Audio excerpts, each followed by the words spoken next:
Hi, and thanks for watching. I'm Michael Alden. Today we're going to be talking about men's health, and more specifically, the prostate. You know, nearly 30 million men now suffer from an enlarged prostate, with 50% of men over the age of 60 and 90% of men over the age of 85 developing symptoms, and they don't know where to turn. Well, folks, my guest here today is a frequent guest of the show, and he's back by popular demand to tell you that you don't have to suffer anymore. Please help me welcome Mr. John Abdo. John, thanks for being my guest. Hey, thanks for the invitation, Mike. You know, John, just real quick, I know you've been with us before, but just give us a little bit about your background, how you got involved in health and nutrition, and more specifically with men's health. Well, as far as men's health is concerned, I mean, I've always been a student of sports medicine, human performance, fitness and health, and obviously nutrition plays a big part.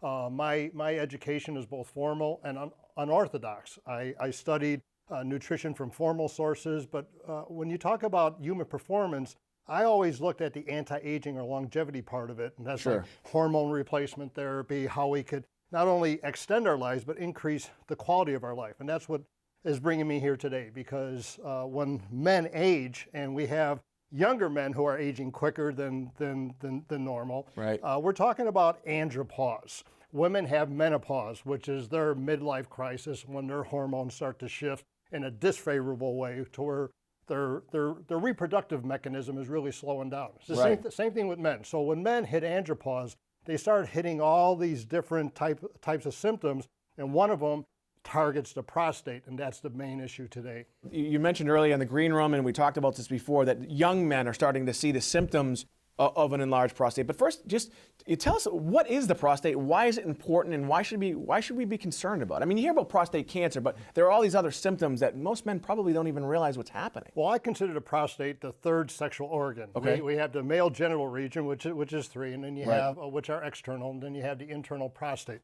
The prostate literally is the size of this walnut right here. Okay. And what it does, it sits in the rectal region right below the bladder. Yeah. And what it allows you to do, it allows you to procreate, to actually make babies. Okay. Because the problem is that this here is what we call the urethra, and the urethra sits right below the bladder. My hand is the bladder. Okay, the prostate is right below the bladder, but the urethra goes right through the actual prostate itself. Okay. So if this was the bladder, and you know that when you feel the urge, and this is a major issue, urgency, I gotta go.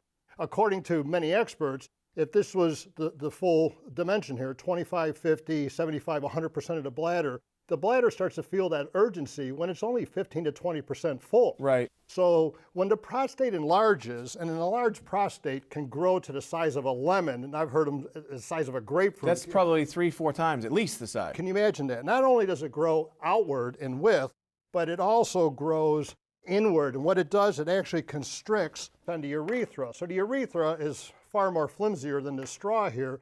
It's a very flimsy and delicate tubal pathway that allows the bladder to release or void the urine. However, when the prostate enlarges, not only outward, but upward into the bottom part of the bladder and inward, and it squeezes on the urethra, so the guy can't void. He's got to go. He rushes to the bathroom. Finally, I'm at the bathroom, and he can't go because of the pressure on the urethra there. So is it almost a false sense that you have to go, or is it you really have to go, but you can't physiologically because the prostate is squeezing? It's both. Yeah. You really have to go. You really have to go, but there's sometimes when it's a false signal because the prostate pushes up on the bottom of the bladder to give that signal to the brain, I gotta go. But a lot of times it's what they call the post-void residual urine volume. To where after you void or relieve yourself in the bathroom, you still have urine left in the bladder. Some guys will go, and like 5 minutes later, they feel like they got to go again. It's just a real maddening process. There's this one story where this husband and wife started arguing about why are you going to the bathroom all the time, and he was too embarrassed to tell his wife. So one day they're at a party. Okay, they're at a party, they're social people, they're talking to all these people, and then after a while they go, hey, time to go, but he goes, I'm going to go use the restroom before we leave. He's in the restroom, and like most parties are, new people come walking in, and the wife starts chatting with the new people. They see him walk out of the bathroom. Oh, how you doing? Haven't seen you for a while. After like a 10, 15-minute conversation, hey, we got to go home because the babysitter, has got to leave. And as they start to exit, he goes, I got to go back to the bathroom again. They go, you just went. Is there something wrong with you? And the guy, he's embarrassing. They all started laughing. He started laughing too. but it was an inferior laugh because he knew what was going on. Right. I mean, he literally had to go again. Is it something that naturally happens, or is it something we just have to resolve ourselves to, that as we get older, it's going to happen? Is this something that just happens? Here's the science behind it.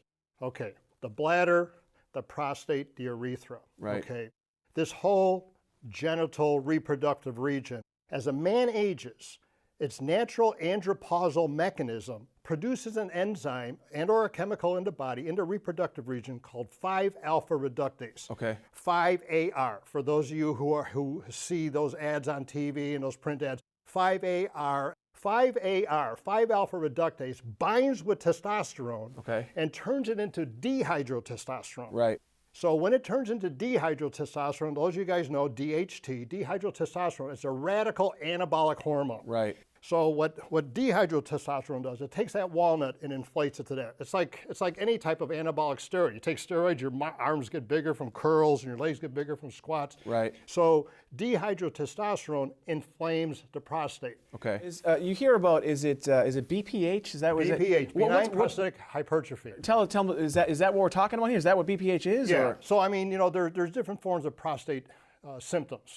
One of them, 250,000 men on average, since I've been studying this for decades now, right, on average, 250,000 men, anywhere between 200 to over 300,000 men, each year go to the doctor and the doctor says you have prostate cancer. Right. That's gigantic. Sure. But BPH, benign prostatic hypertrophy, which is taking this walnut and hypertrophying it, which is enlarging the prostate, okay, tens of millions of men, as you mentioned, 30 million men, right, just in the United States alone, each and every year is the result of that andropausal condition where the internal hormones, because of men's andropause, is inflating or enlarging their prostate due to the 5-alpha reductase and the dihydrotestosterone. Now, it's a natural mechanism by Mother Nature, because Mother Nature is basically saying, hey, you older guys, we're going to leave the responsibility of making babies to the younger guys. Right. Okay, so some guys will say, well, hey, guess what?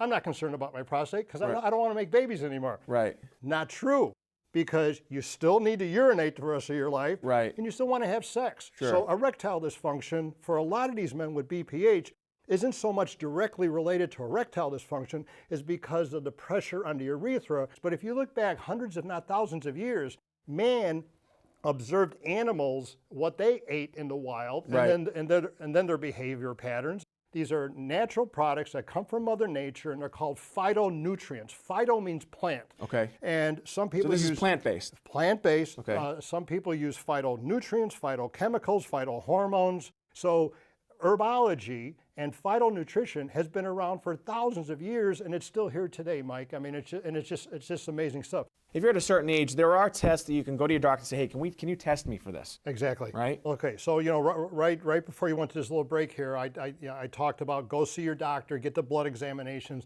One of the blood examinations tests should be PSA. It's called prostate specific antigen. Okay. And that's produced in the prostate, and it leaks into the bloodstream. Prostate specific antigen, PSA.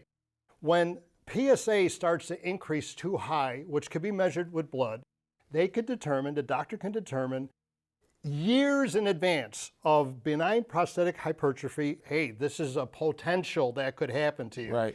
I go in annually, right, for the PSAs and the 5-alpha reductase and the testosterone and the DHT. I go in for those tests, right, but also a DRE. Okay. The DRE is called digital rectal examination. It sounds like a real sophisticated test. Right. You and I call this a finger. Right. The doctors call this the digital.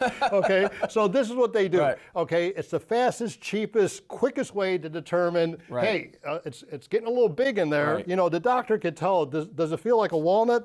Or does it feel like a lemon? Right. Okay. So if you guys go in at least once a year for a DRE, it's not the funnest test in the world. But it could save your life. But it could save your life, and it could be determined years in advance. Like, hey, you know, that's not a walnut anymore. It's getting a little bit bigger. Maybe it's the size of a plum or whatever. Right. Now it's time to really be concerned about your male health, because you're starting to show the symptoms of andropause. Sleep is a very essential component of life. Right. In fact, it's the first stage of life because it prepares you for the day ahead. Sure. A lot of people say it recuperates you from the previous day. I like to look at it like it charges you for the day ahead. Right. So without good sleep, But you're not going to get, if you have urgency and frequency and leakage and getting out of bed all night, you're not going to have a high quality of life.